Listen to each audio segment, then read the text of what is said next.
దళితులపైన దాడులను అరికట్టాలని SC ST monitoring Badvel committee సభ్యులు చింతల చెరువు నారాయణ అన్నారు. ఇక దళితులపై హత్యలు అత్యాచారాలకు దాడులను అరికట్టకపోతే రాష్ట్ర వ్యాప్తంగా ప్రజా సంఘాల ఆధ్వర్యంలో పాలకులకు బుద్ధి చెబుతామన్నారు. మైదుకూరు నియోజకవర్గం మదిరేపల్లె గ్రామ నివాస అయిన పాలగిరి చెన్నయ్య హత్యపై ఆయన ఆగ్రహం వ్యక్తం చేశారు. ఇక హత్య చేసిన తర్వాత బాధితుడి కుటుంబానికి ఫోన్ చేసి చంపినట్లు చెప్పడం దుర్మార్గమని ఆగ్రహం వ్యక్తం చేశారు. చెన్నయ్యను హత్య చేసిన వారిని కఠినంగా శిక్షించాలని డిమాండ్ చేశారు.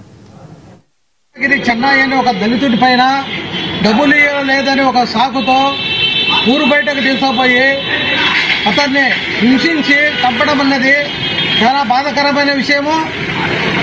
చట్టం ద్వారానే కానీ ఇవ్వాల్సి ఏమన్నా కానీ చేసుకోవాలి తప్ప మనిషి పైన ఒక దాడులు చేయడము, హింసించడము, చంపడం అన్నది నీచమైనటువంటి చర్య.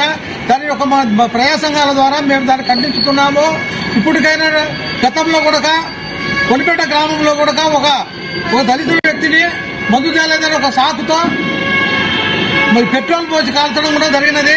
అదేవిధంగా ఇటీవలనే కాకినాడకు చెందినటువంటి ఒక దళితుల పైన మాట వినలేదని ఒక సంజీవ్ రెడ్డి అనే అతను డబ్బుల సమస్య బాకీ విషయమై ఇంటి దగ్గర నుంచి పిలుచుకుపోయి అతన్ని దారుణంగా కొట్టి ప్రాణాలు పోయేంత స్థితికి తీసుకొచ్చేసి చచ్చిపోయిన వదిలిపెట్టేసి తిరిగి వాళ్ళ తల్లిదండ్రులకు వాళ్ళ బంధువులకు ఫోన్ చేసి మీ వాడు ఇట్లా పడిపోయినాడు, మేము కొట్టేసినాం, పోయి హాస్పిటల్లో చేర్పించుకోండి అనేది చాలా దుర్మార్గమైన చర్య. మరి ఈ గవర్నమెంట్ కానీ రాష్ట్ర పరిపాలకులు కానీ ఏ ప్రభుత్వం వచ్చినా టార్గెట్ చేసుకునే ఒక దళితులనే వెంటాడి చంపడం అనేది ఇది చాలా నీచమైన పని. నిశ్చలమైన అంటే అన్ని లేని వాళ్ళం, నోరు లేని వాళ్ళు, బట్టలేని వాళ్ళు, చెట్టు లేని వాళ్ళు, డబ్బు లేని వాళ్ళు అనేది ఒక పశువు కన్నా హీనంగా చూస్తూ ఈనాడు ఇలా జరుగుతూ ఉంటే మన పాలకులు ఏం చేస్తూ ఉన్నారు, మరి శాఖ ఏం చేస్తూ ఉంది?